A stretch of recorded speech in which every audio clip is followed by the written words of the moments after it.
सी quantity.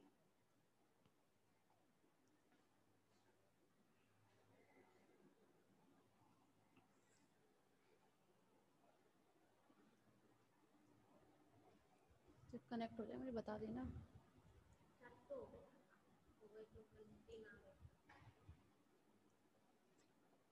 हाँ भी, तो यहाँ हम लोग क्या डिस्कस कर रहे थे, बी सेल्स जो है वो टू टाइप्स की सेल्स में डिफरेंशिएट हो जाती हैं।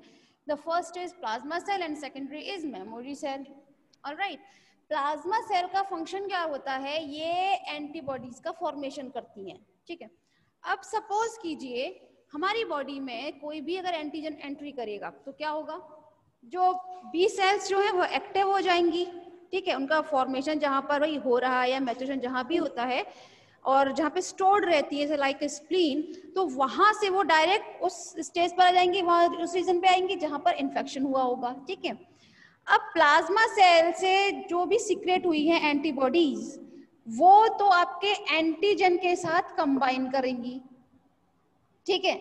लेकिन इनमें से जो कुछ मेमोरी सेल्स, मतलब कुछ सेल्स ऐसी होती हैं जो अलग से रखी जाती हैं, रेस्टिंग सेल्स जिन्हें हम बोलते हैं, जिनका काम क्या होता है, वो आगे चलकर कुछ काम नहीं करेंगी, सिर्फ रेस्ट करेंगी, लेकिन वो मेमोराइज करती हैं। किस तरह से करेंगी मेमोराइज, जैसे सपोज कीजिए अगर दोबारा से वही एंटीजन हमारी बॉडी में एंट्री करता है, तो इन मेमोरी सेल्स को पता है कि हमने पिछली बार किस तरह से उस एंटीजन के साथ लड़ाई की थी, आई मीन टू से किस तरह से उससे रिएक्ट किया था, ठीक है। तो ये मेमोरी सेल्स जो हैं फिर ये टू टाइप्स की सेल्स से डिफरेंशिएट हो जाएंगी, जिसका नाम होगा plasma cells and memory cells, ठीक है। अब जरा देखिए, जरा एक बार बात बता देते हैं, प्लाज्मा सेल और मेमोरी सेल्स होती ये बी सेल्स ही हैं, होती ये बी सेल्स ही हैं, लेकिन प्लाज्मा सेल्स ये क्लोनिंग कर जाती हैं, अपनी कॉपी आइडेंटिकल कॉपीज बना लेती हैं। आइडेंटिकल कॉपीज मीन कि वो स्ट्रक्चरली एंड फंक्शनली सेम होंगी, ठीक है। जबकि आपकी मेमोरी सेल्स जो होती हैं वो रेस्टिंग फेज में रहती हैं। रेस्टिंग फेज में मतलब उन्हें सिर्फ सबको देखना है कि हाँ अगर ये एंटीजन आएगा तो भाई हमने उससे किस तरीके से फाइट की थी। फिर अगर नेक्स्ट टाइम में सेम एंटीजन आपकी बॉडी में एंट्री करता है तो यही मेमोरी सेल्स होंगी जो पहले बनी थी, भाई फिर क्या करेंगी, ये टू टाइप्स की सेल्स में कन्वर्ट हो जाएंगी, आई मीन टू से वो डिफरेंशिएट होंगी, फिर से बनाएंगी प्लाज्मा सेल्स और मेमोरी सेल्स। मेमोरी सेल्स कभी भी एंटीजन के साथ कंबाइन नहीं होती हैं, एंटीजन के साथ कभी कंबाइन नहीं होती आपकी मेमोरी सेल्स, ठीक है। वहीं पर आपकी प्लाज्मा सेल ही होती है जो आगे चलकर किससे, एंटीजन से कंबाइन करती हैं, ठीक है। यहां तक आपके बात समझ में आई होगी। इसका छोटा एग्जांपल देख लेते हैं जो इसी पर बेस्ड है पूरी तरह से। सपोज कीजिए आप लोग वो होता है चिकन पॉक्स, ठीक है, या स्मॉल पॉक्स जो होता है, उसमें क्या करते हैं जनरली, सपोज कीजिए वो भी किससे होता है, एंटीजन ही है भाई, एंटीजन के बिना थोड़ी ना हो जाएगा कोई भी बीमारी। तो अब chicken pox I mean small pox का जो एंटीजन है जैसे ही होस्ट की बॉडी में एंट्री करेगा, ठीक है, तो बी सेल्स वो टू टाइप्स की सेल्स बनाएंगी, जिनमें से एक होगी प्लाज्मा सेल्स, एक होंगी मेमोरी सेल्स, ठीक है। अब प्लाज्मा सेल्स ने क्या किया, उन्हें पता है भाई ये एंटीजन है, इससे क्या हुआ था, इससे स्मॉल पॉक्स हुआ था, ठीक है। एंटीजन किसका है, ये स्मॉल पॉक्स का है। तो अब इन प्लाज्मा सेल्स को अगर आप लोगों ने कभी ध्यान दिया हो, स्मॉल पॉक्स जब होता है तो जितने भी बड़े लोग हैं वो कभी कहते हैं दवाई वगैरह की जरूरत नहीं है, यहाँ पर क्या कीजिए इनको अपने आप ठीक हो जाएगी, अपने आप, थोड़ा टाइम दीजिए जस्ट, ठीक है। जो आप लोगों के हमने कब बताया था, जब टाइप्स ऑफ इम्यूनिटी बताया था, ठीक है। तो अब क्या करती हैं ये प्लाज्मा सेल्स, इसकी जो एंटीबॉडीज हैं, ठीक है, अपने आप भाई अब हमारी बॉडी में अपने आप ही भाई वो डेवलप होती हैं, नेचुरल है ये तो जैसे ही ये तो बन गई प्लाज्मा सेल्स से एंटीबॉडीज, लेकिन कुछ बी सेल्स जिनका हमने नाम क्या दिया था, मेमोरी सेल्स, ठीक है। ये मेमोरी सेल्स जो होती हैं ये कुछ नहीं करेंगी, जस्ट रेस्टिंग फेज में रहेंगी।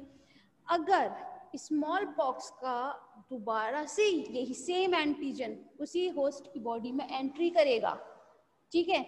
तो क्या करेगा ये मेमोराइज, ये जो मेमोरी सेल है ये 2 टाइप्स की सेल्स में डिफरेंशिएट हो जाएगा, प्लाज्मा सेल्स और मेमोरी सेल्स। प्लाज्मा सेल्स फिर से एंटीबॉडी बनाएगा और ये फिर से रेस्टिंग फेज में चला जाएगा। कहने की बात ये है कि जो आपकी मेमोरी सेल्स हैं ये, ठीक है, जो आपकी मेमोरी सेल्स हैं इन्हें पता है कि जब पहले स्मॉल पॉक्स का एंटीजन आया था तो प्लाज्मा सेल्स ने उस किस तरीके से एंटीबॉडी बनाई थी, उसके लिए किस टाइप की एंटीबॉडीज की फॉर्मेशन की जरूरत थी वहां पर। तो इस बार इससे पहले की एंटीजन सेकेंडरी टाइम में बता रहे हैं, जब secondary time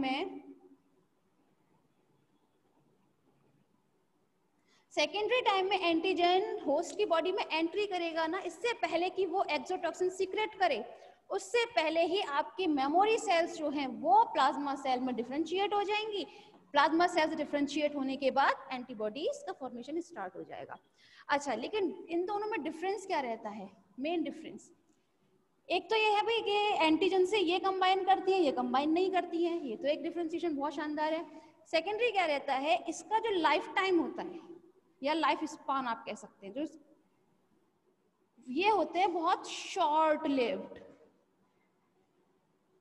short lived mean hardly 3 to 5 days,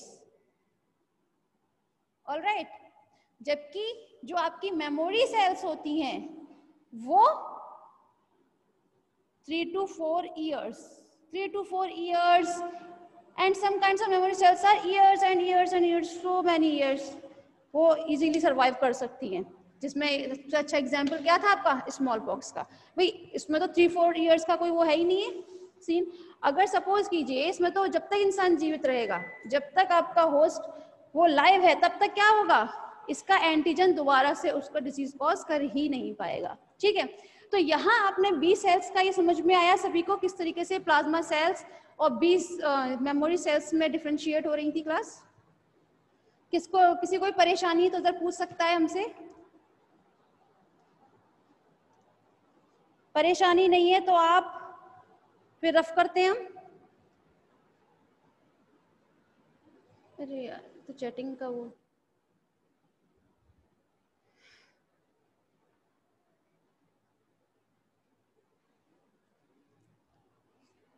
second year समझ में आया सभी को? किसी को परेशानी है तो कमेंट सेक्शन में बताएं, भी मैम आएंगे तब पता चलेगा क्या कहा।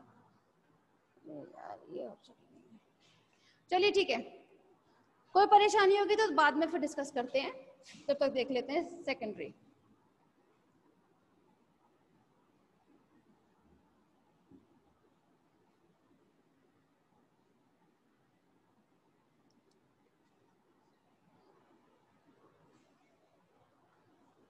सेकेंडरी जो आपकी लिम्फोसाइट सेल है कौन सी होती है? वो टी लिम्फोसाइट सेल, ठीक है। सिमिलरली जिस तरह से आपकी बी सेल्स थी, आई मीन टू से बी लिम्फोसाइट थी, उसी टाइप से टी सेल्स होती हैं। लेकिन इनमें जो डिफरेंस रहता है वो क्या रहता है, जो आपकी टी सेल्स होती हैं वो कभी भी एंटीबॉडीज का फॉर्मेशन नहीं करती हैं, वो सिक्रेशन करती हैं हमेशा, सिक्रेशन ऑफ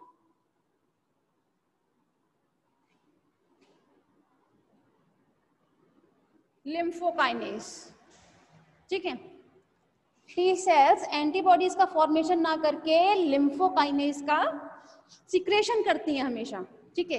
और अपनी लिम्फोकाइनेज के द्वारा ही ये क्या काम करते हैं, ये एंटीजन के किल करती हैं, ठीक है। अपनी चाहे किसी भी प्रोसेस से करें, ये आपको धीरे धीरे पता चलेगा किस तरह से करते हैं इसमें हम, ठीक है। मेन डिफरेंस आपके बी सेल्स और टी सेल्स में रहा। चलें अपना स्टार्ट करते हैं हम। सबसे पहले बात आती है टी लिम्फोसाइट सेल्स जो होती है इनका फॉर्मेशन कहाँ होता है। इनका फॉर्मेशन भी similarly of B cells, bone marrow, ठीक है, बोन मैरो की प्रिकर्सर सेल से होता है इनका भी फॉर्मेशन, ठीक है। लेकिन after formation of T cells they migrate to thymus, ठीक है। कहाँ माइग्रेट कर जाती है? थाइमस में। थाइमस की वजह से ही इसे हम टी सेल्स का नाम देते हैं, ठीक है, समझ में आया? थाइमस की वजह से ही क्या करते हैं हम इसे टी सेल्स का नाम देते हैं। यहां पर थाइमस में इनका क्या होगा, मैचुरेशन होता है एंड प्रोलिफरेशन होगा। ठीक है, थाइमस में से जब ये मैचुरेशन हो जाएगा, वहां से ये कहां चली जाती है, पेरिफेरल लिम्फोइड टिश्यू में।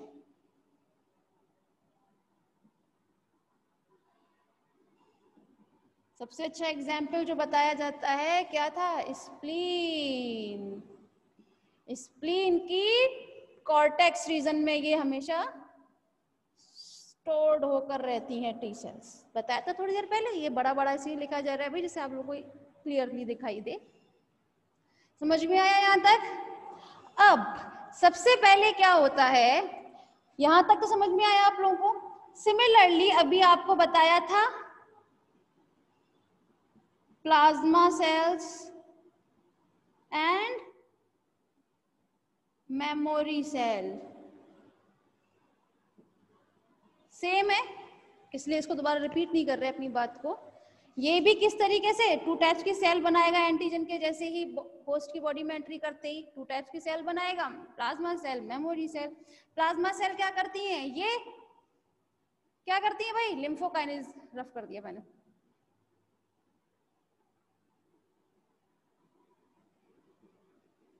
लिम्फोकाइनेज का सीक्रेशन करेंगी, अदरवाइज कुछ और करेंगे। वो कुछ और क्या होता है अभी थोड़ी देर में पता चल जाएगा आप लोगों को।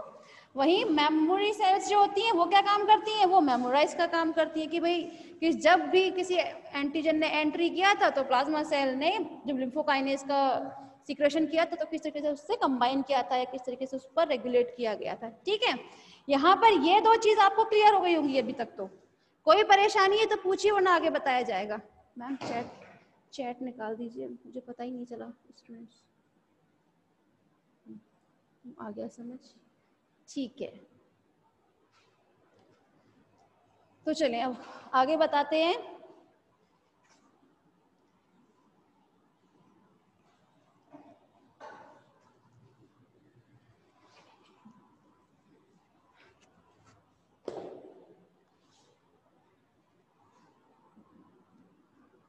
जो टी सेल्स होती हैं वो टू टाइप्स की रिएक्शन शो करती हैं। कौन कौन सी? एक होती है effector and secondary is regulatory reaction. ठीक है, ये टू टाइप्स की फंक्शन के थ्रू अपने एंटीजन से जुड़ती है या उन्हें किल करती है। ठीक है, फर्स्ट है इफेक्टर। इफेक्टर मीन हो जाता है आपका एक इस टाइप की टी सेल्स जो क्या काम करती हैं, अभी थोड़ी देर पहले बताया था, लिम्फोकाइंस। लिम्फोकाइंस का सीक्रेशन के थ्रू एंटीजन के साथ जुड़कर उन्हें किल करेंगी। ठीक है, नेक्स्ट है आपका रेगुलेटरी। ठीक है, यहां पर ये लिम्फोकाइंस का सीक्रेशन नहीं करेंगी, या इफेक्टर जो होता है ना फंक्शन, इफेक्टरी, ठीक है, इफेक्टर जो फंक्शन है उसमें लिम्फोकाइनेज का सीक्रेशन होगा, जबकि रेगुलेटरी में नहीं होगा। रेगुलेटरी में क्या करती हैं, ये जो आपकी टी सेल्स होती हैं, ठीक है, ये बी सेल्स के साथ जुड़कर, फिर से रिपीट कर रहे हैं, ये टी सेल्स जो होती हैं रेगुलेटरी जो फंक्शन शो करती हैं, तो टी सेल्स बी सेल्स के साथ कंबाइन होकर एंटीबॉडी की फॉर्मेशन को बढ़ा देती हैं, उनको इन्हांस कर देती हैं उस प्रोसेस को। इसीलिए इन्हें क्या कहते हैं, रेगुलेटरी। क्यों कहा जाता है, जस्ट बिकॉज ये एंटीबॉडी के फॉर्मेशन को रेगुलेट करती हैं।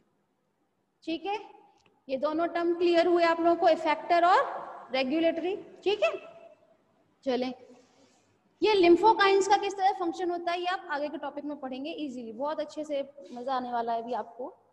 चलें आगे बात करते हैं एक हम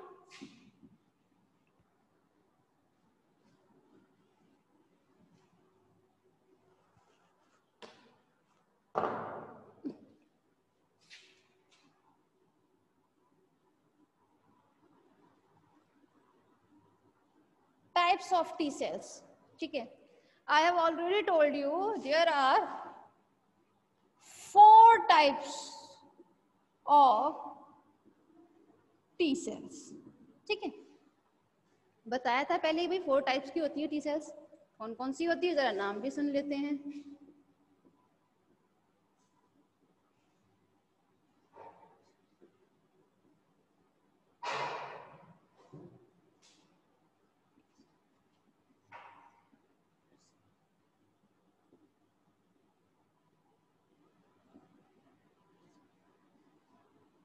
एक और होती है इसमें जो होती है टी अपर सेल्स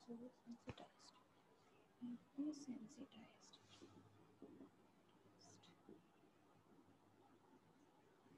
ठीक है, ये आपकी 4 टाइप्स की हैं सेल्स। सॉरी, अच्छा हाँ भाई, यहाँ हम लोग अगर टाइप्स की बात करते हैं तो जो फर्स्ट है आपका टी सेल का, वो कौन सा है? Killer T cells. ये किलर टी सेल्स का काम क्या रहता है, क्या फंक्शन रहता है?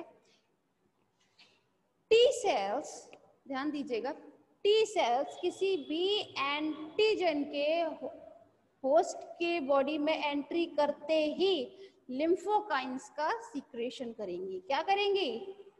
लिम्फोकाइंस का सीक्रेशन करेंगी और जो आपके एंटीजन है उसे किल कर देंगी। ठीक है, नाम से पता चल रहा है किलर सेल है ये, तो इसमें तो ज्यादा जानने की कुछ बात नहीं है। सप्रेसर टी सेल का काम क्या रहता है? सप्रेसर टी सेल्स ऐसी सेल्स होती हैं जो आपके एंटीबॉडी के फॉर्मेशन को, अदरवाइज आपके लिम्फोकाइंस के सीक्रेशन में अवरोध उत्पन्न करती है। आई मीन टू से वो क्या करती हैं? वो आपके रेसिस्टेंट का काम करती हैं इम्यून सिस्टम में, इसीलिए इसको हम नाम क्या देते हैं? Suppressor T cells. लेकिन ये किसी के साथ जुड़ती हैं, किस तरह जुड़ती हैं ये थोड़ी देर में बताएंगे, इसीलिए इसको हमने इस तरह में कर लिया। ये हेल्पर सेल्स क्या होती हैं? ये हेल्पर सेल्स जो हेल्पर सेल्स होती हैं, ये आपके बी सेल्स के साथ कंबाइन हो जाती हैं। ठीक है, और एंटीबॉडी के फॉर्मेशन को इनहांस कर देती हैं, इसीलिए इन्हें हम क्या कहते हैं? Helper T cells. ठीक है, नेक्स्ट है sensitised T sales. Sensitised T sales से मतलब होता है, सपोज कीजिए कोई भी आपका माइक्रोफेजेस था। ठीक है, माइक्रोफेजेस जैसे ही, सॉरी मैक्रोफेजेस ध्यान लीजिए आप, माइक्रो नहीं, मैक्रोफेजेस जो था वो क्या काम करता है? जनरल इसका मेन फंक्शन क्या होता है? फैगोसाइटोसिस होता है। अब फैगोसाइटोसिस के उसमें एंटीजन जो था, ठीक है, वो इसके सरफेस पर आ जाता है, यहाँ पर सपोज कीजिए ये भाई फैगोसाइटोसिस की अच्छे से प्रोसेस नहीं हो पाई थी, तो ये छोटे टुकड़ों में बाहर इसके सरफेस पर आ गया एंटीजन। तो अब ये एंटीजन जो आपके किस पर है इस वक्त? मैक्रोफेजेस के सरफेस पर। ठीक है, मैक्रोफेज के सरफेस पर भी आ चुका है, तब इन सेल्स के साथ कंबाइन करती है कौन? आपकी sensitized T cells. T cells इन छोटे छोटे जो एंटीजेंस हैं जो मैक्रोफेजेस के सरफेस पर आ चुके हैं, इनसे कंबाइन कर जाएंगे और इन्हें किल कर देंगे और बॉडी से बाहर कर देंगे।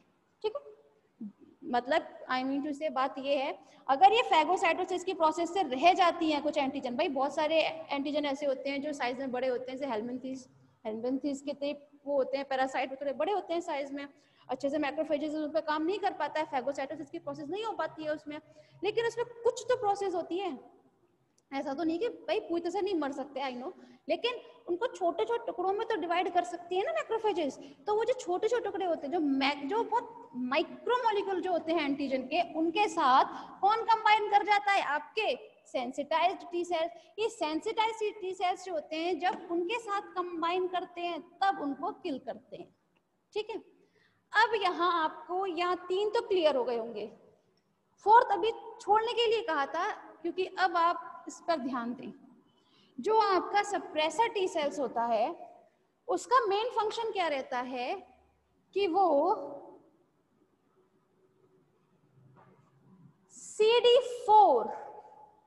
CD4 के साथ जुड़ जाता है आपका टी सेल।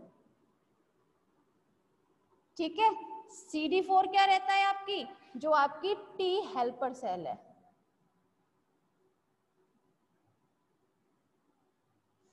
ठीक है, ये टी हेल्पर सेल्स के साथ जुड़कर लिम्फोकाइंस के सीक्रेशन को इनहांस कर देता है।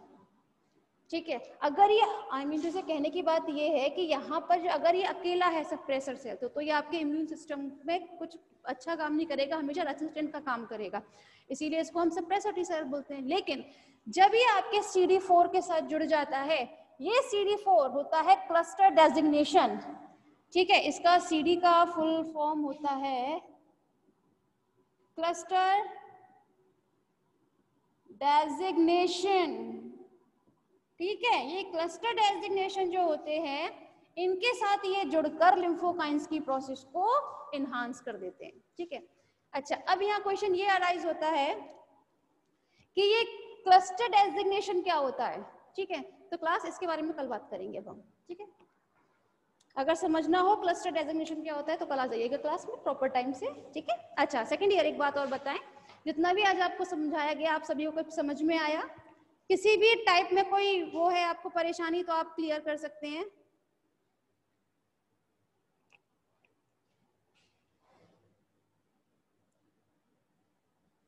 सेकेंड ईयर समझ में आ गया ना सभी को? मैम नोट्स का क्या हो रहा है? भारती को नोट्स की बहुत जल्दी है भाई, अभी तो स्टार्ट हुई है क्लासेस, मिल जाएंगे नोट्स। पहले ये बताइए आपको समझ में आ रहा है ना? नोट्स भी मिल जाएंगे, समझ में आना जरूरी है बेटा, वो तो आपको मिल ही जाएंगे, आज नहीं तो थोड़े टाइम के बाद। ठीक है, समझ में आ रहा है? लेकिन यस मैम, समझ में सब कुछ आ रहा है। ओके, थैंक यू मैम, ये सब कुछ मुझे नहीं बोलती है कहने के लिए, इसलिए मैं ही करती हूँ। क्या आ रहा है? नोट्स मिल जाएंगे क्लास, नोट्स की आप चिंता ना करें। नोट्स मिल जाएंगे, लेकिन हाँ, नोट्स का काम मेरा नहीं है, इसलिए प्लीज मुझसे तो आप नोट्स के बारे में ना पूछा करें। ठीक है, लेकिन हाँ ये बात क्लियर है, आप लोगों के पास नोट्स जरूर पहुंच जाएंगे, लेकिन नोट्स पहुंचे उससे पहले आपके पास कुछ चीज हो भी तो सही समझने के लिए, कि नोट्स से पढ़ पढ़ कर ही आप सब चीज इंटेलिजेंट हो जाएंगे। नोट्स अगर टाइम पर पहुंच गए तो आपको मेरी क्या जरूरत है, जो आप मुझे क्यों सुनेंगे फिर, है ना? मुझे सुनना है तो आपको नोट्स अभी अवेलेबल नहीं होने चाहिए। ठीक है क्लास, तो आप कल बात करते हैं। ठीक है, मान जाए।